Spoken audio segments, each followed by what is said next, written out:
Bet. Let's get right into it because the game is coming up. We had joint practice and the preseason game this Saturday, 7:30.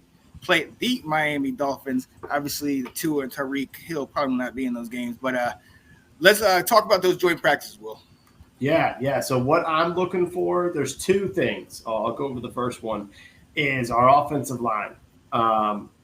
The bad news is Brandon Coleman is dealing with some lingering injury. So this guy who was ascending into potentially being the starting left tackle will now miss out on practicing against the Jets. And good chance he's going to miss out on practicing against the Dolphins. And so how can you really then say, okay, go ahead, week 1, you're starting? So that part, missing that is going to be bad, but it does look like Cornelius Lucas will be back. He was gone last week. He had a sudden death of his mother.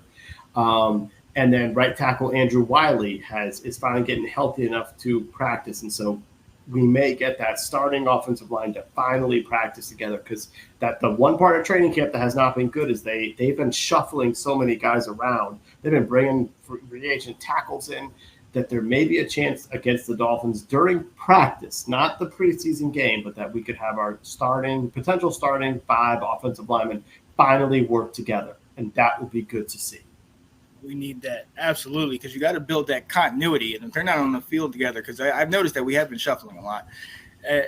That's not good. You just throw them out in the first week and like, all right, here's your starting 5. Like, we need to get them working together. What else? How going into this game, what have been some of the things they've been saying kind of about JD5 is continuing to say all the positives? Yeah, I mean, one of the things they said, the offense didn't look very good against the Jets, but Cliff Kingsbury has kind of come out to say, I'm not looking to win practice, guys. So he's calling plays, but he's not trying to script something that is going to expose what the Jets do. So, JD5 struggled at times against the Jets, and I would imagine against the Dolphins you may see some of that again, but I think I'm going to pump the brakes on being concerned about that. Right. Well, so speaking of the Dolphins game, though, how much time do we expect him to have? Are we thinking he's going to play a quarter, play a half? I mean, are we there yet? Or I don't think a half. I think you might see a quarter, and it also may depend on how the game's going. It's kind of similar against like the Jets. Like I forgot to stock up. My stock up would kind of be with like what Cliff Kingsbury did against the Jets. He got the ball out quickly with JD5. Yeah. He wasn't going to let him get hit. And so if you're doing something similar, if your offensive line's there, maybe you can play a quarter. But if some of these guys get dinged up or, out there, you don't need to expose him to something more than what he needs to. So I think you might see him a quarter. And then it kind of sounds like they're going to go to Driscoll because Mariota's a little dinged up. And then they just brought in Ashburn's own Briarwood's legend, Trace McSorley, going to get snaps probably against the Dolphins. Oh, good gracious. Trace McSorley with the Penn State too, right? Yeah, he was with the Ravens for some years. Yeah. Oh, this is interesting. They had to do that because the beautiful Sam Hartman had the issues with the shoulder. The shoulder, yeah. The shoulder, and that was terrible because he actually had a decent game and got in there. And I didn't like that they took him out towards the end and let Driscoll run that game-winning drive. But now we see probably why they did that because of the shoulder. Right, because injury. Yeah. What else are you looking for out of like practice against the Dolphins? Well, honestly, I want the continuity of our offense, but also the defense. I really want to continue to see our defense flying around there. And obviously, we notice now our front 7 is going to have to be on lockdown. Like our front 7 is going to have to create havoc because we still are kind of wishy-washy in the secondary. You know what I mean? I mean, our guys, they didn't give up major things, but at the same time, I just don't have confidence in our secondary right now. So I'm really looking to see our front 7. Can we shut down the run? Can we create problems in the pass game to get it so before they can even get it out there?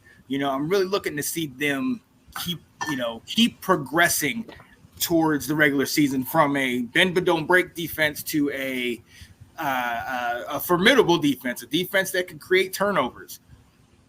Right. Yeah, no, I'm all with you on the defense there. And I think the other area I'm going to be interested to hear is how do our corners play against the Dolphins? weapons. They've got some studs. And they also, if you remember, when Miami came to FedEx last year, they clowned us with what they did and how they showboated against their touchdown dances. Secondary. Yeah. Yes. So is there going to be some remembrance of this? Or more importantly for me, is there going to be some fixes to the problems that we had? Like, I want to see, how does St. Juice go? What Forbes? Michael Davis. I think the fourth guy that people are kind of talking about, Noah Igbenogany. So I said it right. I said it about as close as I could. And kind of seeing what has he got. And again, just they're not scheming. I understand that, but are these guys able to improve at all? Yeah, we need to see that. And another thing, I want to see they have a couple pieces on that D line. I want to see our running game continue to go, and I want to see who is that. Are we going to have those two guys, McNichols and Wiley, be our 3 and 4? If they get a lot of action, but it's been looking like Robinson's getting more of the he's more defined as the number one, and Eckler's coming in there almost like a third down back, but definitely taking some carries away, and that's good. But then you want to see who those next couple guys. I want that running game to be consistent and fluid, because obviously we know that we're trying to get the ball out quick. We're trying to keep Jaden Daniels upright and healthy. Having a consistent running game, and one that there's a threat of the running game, that brings that read option. That brings that, that play action and all that. Let's remember the last time we had a guy like this with RG3, Alfred Morris, who was virtually a no-name before, had a career season his first year with us because of that threat of RG3 running. So I'm definitely kind of trying to see what our run game does against some AFC East opponents that, we both kind of think they're going to be probably playoff bound. If Rodgers gives them the full 17, we definitely throw them in there. And Miami, they put 70 up on somebody, so we know what they're going to do. So I'm interested to see how we can do, and if we can take, if we can dominate the game with the run. Right. No, I'm with you. I like it. Oh yeah. So anybody else? Anybody in particular? Like any battles you're looking at? Not this week. God, it's preseason. It's preseason. I can't get into it. I want that no name, that rando, the white side from last year. I want that one guy, man. Yeah, Tyler Owens. I'll say that. I'm looking to see if Tyler Owens makes a play and thumps somebody. I'll give you that. And speaking of the safeties, Hampton, Percy Butler. I need somebody to come out from the crowd. Like, we're not seeing anything. I need something to be excited about. So I'm looking for something like that, especially against that pass attack. Dun, dun, dun, dun, dun, dun, dun, dun. Let's go. The Washington Commanders. There it is.